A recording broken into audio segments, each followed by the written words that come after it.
15 अगस्त 2021 यानी 2 हफ्ते पहले पीआईए की फ्लाइट PK-6252 काबुल एयरपोर्ट के रनवे पर मौजूद थी और ये कोई आम फ्लाइट नहीं थी, न ही हालात आम थे।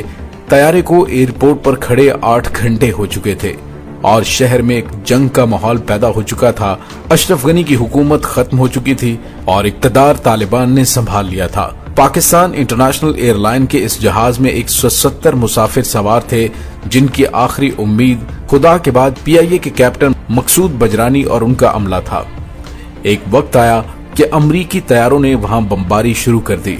नीचे भी रॉकेट और मिसाइल फायर होने लगे। ऐसे में एक सिविलियन फ्लाइट का यूं रनवे पर खड़े रहना खतरे से खाली नहीं था। कैप्टन मकसूद बजरानी और फर्स्ट ऑफिसर सज्जाद गनी ये सब कॉकपिट से देख रहे थे।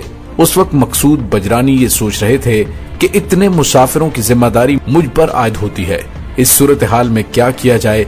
3 दहाइयों से वो फ्लाइंग कर रहे थे और शुमाली इलाका जात जैसे पुरखतर पहाड़ी इलाकों में उनकी हर हफ्ते ड्यूटी होती है और वो कमाल महारत से तैयारे को पहाड़ों का सीना चीरते हुए लैंड और वहां से टेक ऑफ करते हैं।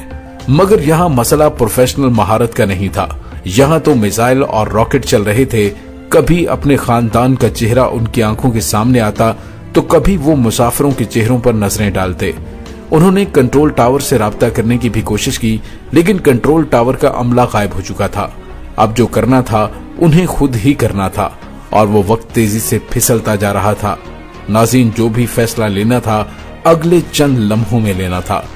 रनवे पर खड़े खड़े कुछ भी हो सकता था। तैयारे को मिसाइल लगने का खतरा भी था। हर तरफ फायरिंग हो रही थी और जहाज को यरगमाल बनाए जाने का खदशा भी पूरी तरह मौजूद था। नाज़रीन, चंद माह पहले एक हुकूमती वजीर ने एक लिस्ट पार्लियामान में लहराई थी जिसमें लिखा था कि पाकिस्तान में जाली पायलट्स भी जहाज उड़ा रहे हैं। इस खबर ने पाकिस्तान के एविएशन शोबे का दिवालिया निकाल दिया। उस लिस्ट में कैप्टन बजरानी का नाम भी शामिल था कि वो भी जाली पायलट हैं। नाज़रीन, एक आला तालीम याफ्ता और 3 दहाइयों से फ्लाइंग करने वाले पायलट को एक मुश्तबा लिस्ट में डालकर 5 दिन के लिए घर बिठा दिया गया था। बाद में सब साबित हो गया। ये इल्जाम कि वो जाली डिग्री वाले पायलट हैं सरासर झूठ पर मबनी था। उन्होंने ये तकलीफ और हजीमत चुप करके बर्दाश्त की और एक लफ्ज भी नहीं कहा। जब वो इंक्वायरी में क्लियर कर दिए गए तो दोबारा से वर्दी पहनकर पाकिस्तान की कौमी एयरलाइन में अपने फ्राइज सरंजाम देना शुरू हो गए। अब काबुल एयरपोर्ट पर इर्द गिर्द का जंगी माहौल देखकर मुस्तकबिल का एक मंजर भी उनके जहन में घूम गया।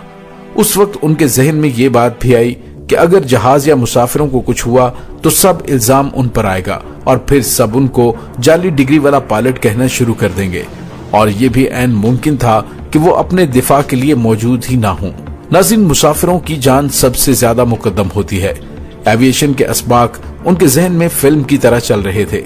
कैप्टन मकसूद बजरानी और फर्स्ट ऑफिसर सज्जाद गनी अपनी एयरबस 320 के साथ काबुल एयरपोर्ट से टेक ऑफ चाहते थे।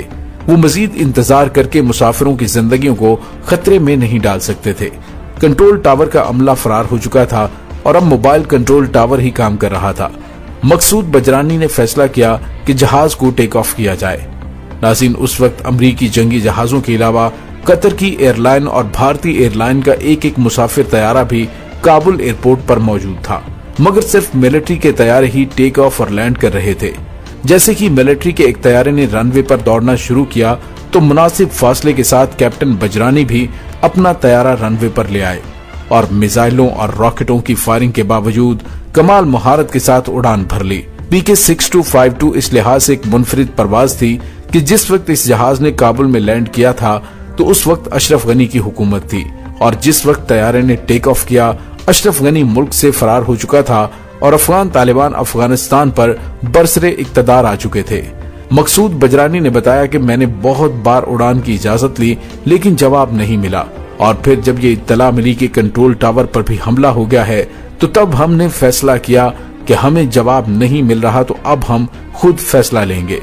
दूसरे मुसाफिर तैयारे पहले ही जा चुके थे, अब रनवे पर सिर्फ हम मौजूद थे। जैसे ही अमरीकी फिजाइया के तैयारे ने परवाज की हमने भी फॉर्मेशन की सूरत में परवाज भर ली। मुझ पर मेरे अमले और मुसाफिरों की जिम्मेदारी थी। मैंने बहुत इंतजार कर लिया था, अब इससे ज्यादा इंतजार खतरे का बायस बन सकता था। कैप्टन बजरानी ने बताया कि जिंदगी और मौत अल्लाह के हाथ में है, ताहम उस वक्त मेरे लिए मुसाफिरों की जानें बचाना बहुत जरूरी था। मेरे पास कोई टीवी या मीडिया नहीं था, बस एयर ट्रैफिक कंट्रोलर्स की आवाज आ रही थी और एक वक्त में वो भी खत्म हो गए। अपाची हेलीकॉप्टर नजर आ रहे थे जो रॉकेट बरसा रहे थे और शेलिंग कर रहे थे। फिर कंट्रोल टावर पर हमला हो गया और हमारा मुसाफिर तैयारा ही काबुल एयरपोर्ट के रनवे पर रह गया। मुझे नहीं पता कि हम अगर वहां खड़े रहते तो क्या होता। धमाकों और शेलिंग की आवाज मुसलसल आ रही थी। मैंने इंजन स्टार्ट किया और टेक ऑफ की तैयारी की। मुझे ये खतरा था कि कोई गाड़ी हमें रोक न ले। हम 8-9 घंटे से वहां खड़े थे। इंजन स्टार्ट करके भी हमें 1 घंटा खड़ा रखा गया और इस दौरान ईंधन मुसलसल इस्तेमाल हो रहा था। मैंने take off roll slow military जहाजों के पीछे किया और फॉर्मेशन की सूरत में फ्लाई किया। फ्लाइट में कैप्टन क्रू में 3 सिक्योरिटी एहलकार, सफारतकार और दीगर मुल्की और गैर मुल्की मुसाफिर सवार थे। मुसाफिर भी परेशान थे, ताहम जब तैयारे ने काबुल से टेक ऑफ किया तो सबकी जान में जान आई। वो कहते हैं कि PIA और PAF दोनों के पायलट्स काबिले तारीफ हैं। कोई भी अहम मौका हो, कौमी खिदमत हो या इमरजेंसी हालात हो, हमारे पायलट्स हर वक्त खिदमत पे पेश होते हैं। अरब इसराइल जंग में हमारे पाकिस्तान एयरफोर्स के पायलट्स ने इसराइल के जहाज गिराए थे और पाकिस्तानी पायलट्स की हिम्मत और जुर्रत उनको दूसरे पायलट से मुनफरिद बनाती है।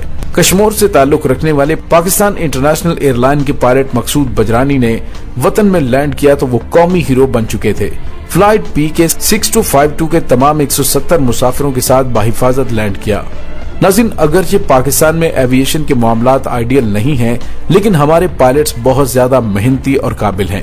एयर स्पेस और एयर सेफ्टी गवर्नेंस के मामलात को हल करना चाहिए। इसके साथ नए तैयारों की खरीदारी और पुराने तैयारों की मेंटेनेंस पर भी तवज्जो देने की जरूरत है। नो फ्लाई एरियाज खत्म किए जाएं, खराब और पुराने तैयारों को ग्राउंड किया जाए तो हमारे बहुत सारे मसाइल अब भी हल हो सकते हैं।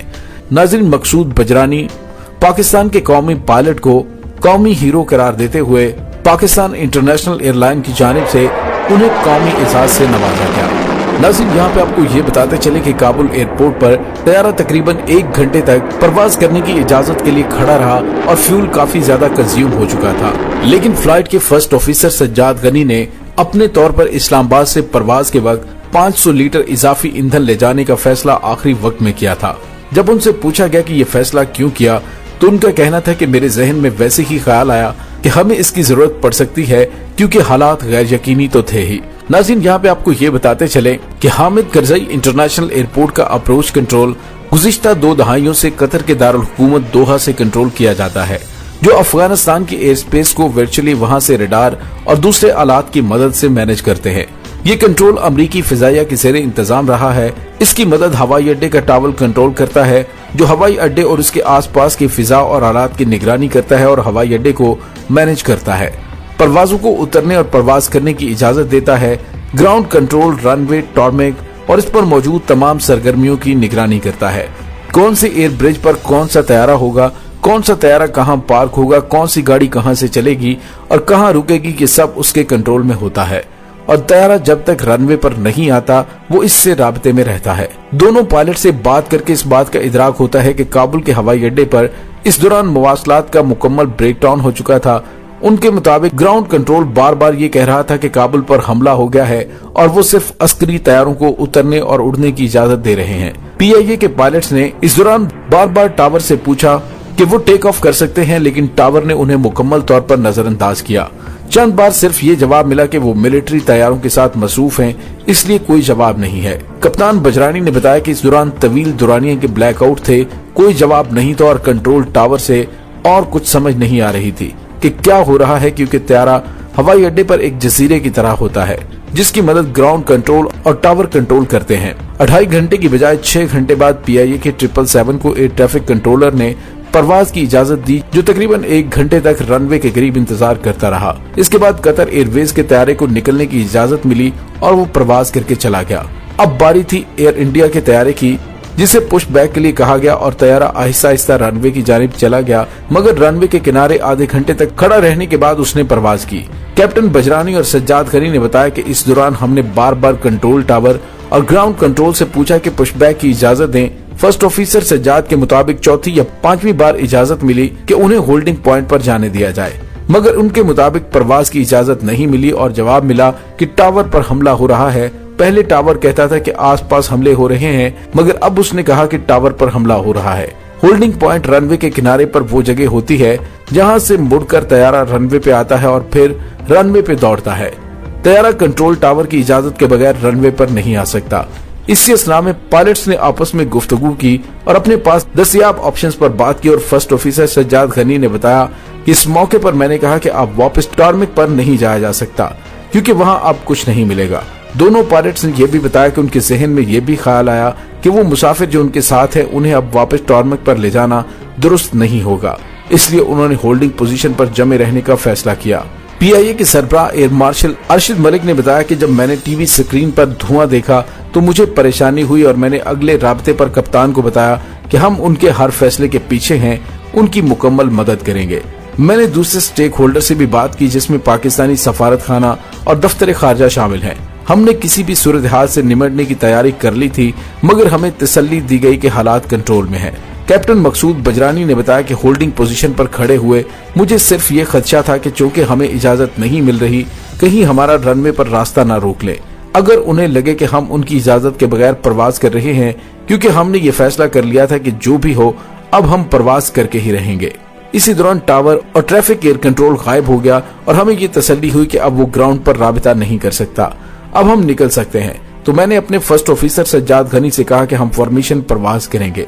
फॉर्मेशन प्रवास जंगी तैयारा करता है जब वो इकट्ठे आगे पीछे या 2-3 एक ही रनवे से प्रवास करें। तो कैप्टन मकसूद बजरानी और फर्स्ट ऑफिसर सज्जाद ने जब देखा कि अमरीकी फिजाइया का बड़ा बोइंग C-17 तैयारा प्रवास कर रहा है तो उसके पीछे 2 छोटे छोटे तैयारे रनवे पर आए, तो उन्होंने फौरी तौर पर अमले से कहा कि तैयारी पकड़े, नशिस्तों पर बैठे और सीट बेल्ट लगा लें, हम टेक ऑफ के लिए तैयार हैं। कैप्टन बजरानी ने कहा कि मैंने जल्दी से दूसरा इंजन भी स्टार्ट किया और तैयारे को तेजी से रनवे पे लाया और इन छोटे तैयारों के पीछे पूरी रफ्तार से दौड़ा दिया। इससे कबल कतर से अप्रोच कंट्रोल ने इनसे कहा कि जो भी करना है आप अपने रिस्क पर कर लें, और जवाब में मैंने कहा कि हम प्रवास कर रहे हैं ताकि सबको पता चल जाए और वो खबरदार हो जाएं।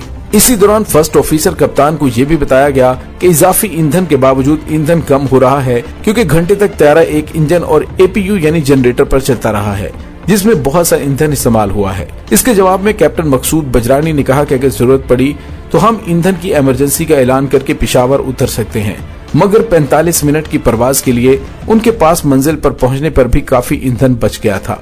नाज़रीन, जैसे ही तैयारे ने प्रवास की तो उन्हें फिजा में दर्जनों तैयारे और हेलीकॉप्टर नजर आए और ये एक इजाफी चैलेंज था जिसके लिए उनको अपने आलात की मदद और नजर का इस्तेमाल करके प्रवास करनी थी जैसा कि पुराने जमाने में की जाती थी।